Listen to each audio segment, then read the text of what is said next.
Mentan temukan minyak kita di sunat kemasan 1 liter, 3 produsen ini dibidik Bareskrim Polri. Menteri Pertanian RI, Mentan, Andi Amran Sulaiman menemukan 3 perusahaan produsen minyak kita yang melanggar karena isi minyak goreng tidak sesuai takaran.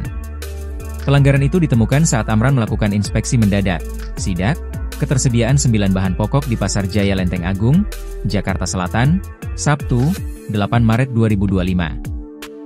Ini merupakan pelanggaran serius, minyak kita kemasan yang seharusnya berisi 1 liter ternyata hanya memiliki volume 750 hingga 800 ml, ujar Amran dalam keterangan resminya. Minyak tersebut diproduksi oleh 3 badan usaha yakni PT AEGA, Koperasi KTN, dan PT TI. Amran menegaskan bahwa praktik seperti ini merugikan masyarakat dan tidak bisa ditoleransi. Ia meminta agar perusahaan yang terbukti melakukan pelanggaran segera diproses secara hukum dan ditutup. Selain volume yang tidak sesuai, harga jualnya juga melebihi harga eceran tertinggi, HET, yang ditetapkan pemerintah. Meskipun di kemasan tertulis harga Rp15.700 per liter, minyak ini dijual dengan harga Rp18.000 per liter.